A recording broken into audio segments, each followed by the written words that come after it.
Herkese merhaba, ben Begüm. 2022 Aralık ayında eşime Global Talent vizesi alarak Birleşik Krallığa yerleştik. Özellikle İngiltere'de birçok vize tipinin kaldırılmasıyla Global Talent vizesine olan ilgi aşırı artmaya başladı.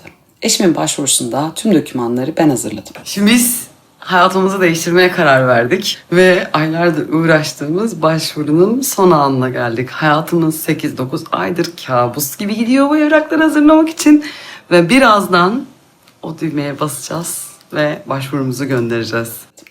Ardından da birçok arkadaşımın başvuru sürecine de yardımcı oldum. Ve bu alanda güzel bir deneyime sahip oldum. O yüzden de bu vizeyi anlatabilmek için bir video serisine başladım.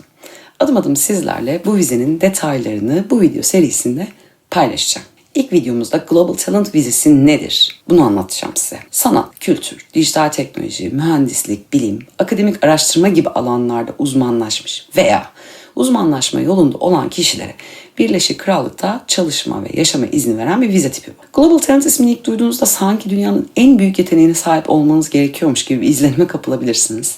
Ama tam olarak öyle değil. Diğer vize tiplerine göre çok daha esnek şartları olan ve alanında uzmanlaşmış kişileri Birleşik Krallığa çekmek isteyen bir vize tipi bu. Şartlarında dil yeterliliği veya bankada bir birikim gibi bir zorunluluğu da yok. Aynı zamanda partneriniz, eşiniz, çocuğunuz ile de gelebildiğiniz ve geldiğiniz her kişinin de çalışma ve yaşama izninin verildiği bir vize tipi. Hatta bu vizeyi aldıktan sonra alanınızda çalışma zorunluluğunuz dahi yok. Tabii eğer vatandaşlık veya sınırsız oturum almak gibi bir planınız yoksa. Aslında daha açık bir dille ifade edersem, az önce saydığım alanlarda fark yaratan projelerde yer aldıysanız, işinizde iyiyseniz, spesifik bir uzmanlığınız varsa ve tabii ki bunları kanıtlayabiliyorsanız bu vizeyi almaya hak kazanabilirsiniz. Öncelikle yukarıda saydığım alanlardan herhangi birinden uluslararası büyük bir ödülünüz varsa veya çalıştığınız alanda yaptığınız proje, iş böyle bir ödül aldıysa bundan sonrasını izlemenize gerek yok. Çünkü onay almadan direkt başvuru yapabiliyorsunuz. Yakında ödül alan veya ödül alan projelerde yer alan kişiler için de bir video çekeceğim. Ama şu an bir ödüle sahip olmayan kişiler için bu süreci anlatacağım. Bu arada Birleşik Krallığın kabul ettiği ödül listesinde hükümetin web sitesi olan Gov.uk'den bulabilirsiniz. Şimdi bu vizede iki ayrı başvuru tipi var. Birincisi olağanüstü yetenek, ikincisi ise olağanüstü vaat. Her iki vize tipi de sonraki videolarda detaylandıracağım ama kısaca farklarını anlatmam gerekirse. Alanınızda gerçekten çok iyisiniz. Hatta en iyilerden biriyim diyebiliyorsunuz. Exceptional talent yani ilkine başvurabilirsiniz. Fakat alanımda iyiyim ama o kadar da iddialı değilim diyorsanız Exceptional Promise'e başvurabilirsiniz. Bu iki vize arasındaki tek fark, sonucundaki tek fark, Exceptional Talent'ta 3 yıl içerisinde sınırsız oturum alabilirsiniz. Exceptional Promise'de de 5 yıl içerisinde sınırsız oturum alabilirsiniz. Hangi tipe başvurursanız başvurun, alanında uzman olup olmadığınızı anlamaları için sizi alanınızla ilgili bir kuruma yönlendiriyorlar. Yani siz kültür sanat alanından başvuracaksınız, sizin dokümanlarınızı Art Council ekibi kontrol ediyor. Her kurumda farklı dokümanlar talep ediyor bu arada. Örneğin bir müzisyenseniz Art Council sizden CV'nizi 3 tane adınıza yazılan destek mektubunu ve en fazla 10 kanıtı sunarak sizi bu vizede araştırmaya ve incelemeye başlıyor. Fakat bir sinema oyuncusuysanız, sinema sektöründe çalışıyorsanız tamamen farklı dokümanlar talep ediyorlar. İstedikleri kanıtlar, gazete yazısı, haber içeriği, afiş, poster gibi kanıtlar. Kanıtları sağlayabilecek bir filmde yönetmen veya başrol değilsiniz ama orada bir droncusunuz. Veya bilinen bir sanatçının bas gitaristisiniz.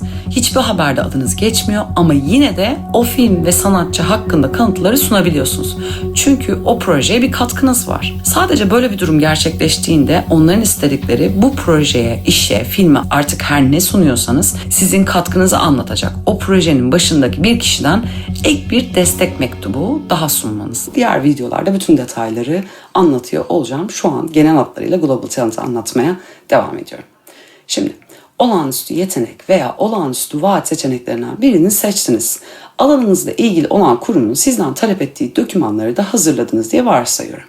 Bu durumda Stage 1 başlıyor. Yani ilk adım. Gov.uk üzerinden başvurunuzu yapıyorsunuz ve ardından başvuru ücretini ödüyorsunuz. Eğer red alırsanız ne yazık ki bu başvuru ücretini iade alamıyorsunuz ve paranız yanıyor. Yani dokümanların tam olmadan başvurmamanızı kesinlikle tavsiye ediyorum. Ödemeyi yaptıktan sonra başvuru dokümanlarınızı online olarak iletiyorsunuz. Başvurunuzu Birleşik Krallık dışından yaparsanız 3 hafta, eğer Birleşik Krallık içinden yaparsanız da 8 hafta içerisinde sonucunu öğrenebiliyorsunuz. Sonuç size yine mail ile gönderiliyor. Eğer bu onayı aldıysanız ikinci aşamayı geçebiliyorsunuz. Ve tabii ki en zor kısmı da bitirdiğiniz anlamına geliyor. Stage 2 kısmı, yani konsolosluk süreci başlıyor artık. Bana kalırsa bu süreç sıradan bir vize başvurusundan çok farkı yok. Kişisel bilgileriniz, doğum yeriniz, suça karışıp karışmadığınız gibi bilgiler soruluyor. Tek tek bu soruları dolduruyorsunuz. Ve tabii ki onlara Stage 1'den gelen onay mailinde paylaşıyorsunuz. Ve ardından sağlık ücretini ödemeniz gerekiyor. Bu rakam ne yazık ki 2024 yılında büyük bir zam aldı ve 2023'e kadar olan 650 civarındaki rakam 1035 pound oldu.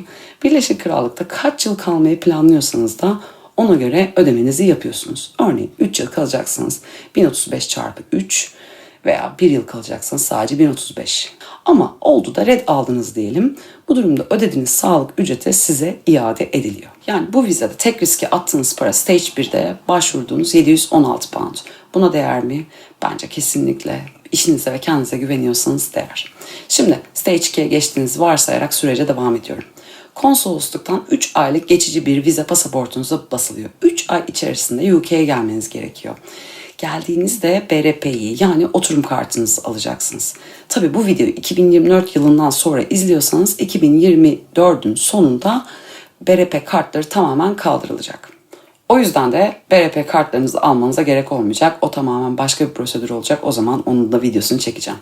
Şimdi gelelim sınırsız oturum ve vatandaşlık alma sürecine. Eğer Exceptional Talent kategorisinden başvurduysanız 3 yılın sonunda artık sınırsız oturuma başvurabilirsiniz. Exceptional Promise'den başvurduysanız da 5 yılın sonunda sınırsız oturuma başvurabilirsiniz. Sınırsız oturuma başvurmak için onay aldığınız alandan iş yaptığınızı gösteren belgeler sunmanız gerekiyor. Örneğin mimarsınız, çalıştığınız şirketteki maaş bordrunuz veya bir müzisyensiniz. Kestiğiniz faturaları sunmanız gerekiyor. Bunu ama düşünmeyin, yani süper detaylı bir doküman gibi düşünmeyin. Ne kadar kazandığınıza, kaç fatura kestiğinize veya bir şirkette 5 yıldır çalışıp çalışmadığınıza bakmıyorlar. Sizin bir müzisyen olarak geldiyseniz bu alanda gerçekten çalışıp çalışmadığınızı görmek istiyorlar. Sınırsız oturum sonrası da aldığınızı düşünüyorum bunu da. Ardından vatandaşlığa başvurabilirsiniz ve bunun sonunda da British olabilirsiniz. Sonuç olarak Global Talent vizesi çok prestijli ve şartları çok esnek olan bir vize. Eğer bu vizeyi almayı düşünürseniz açıklamada paylaşacağım linklerden alımınızla ilgili süreci daha detaylı öğrenebilirsiniz. Ben de adım adım videolar çekerek sizinle her süreci paylaşmaya devam edeceğim. Kendinize çok iyi bakın. Görüşmek üzere. Hoşçakalın.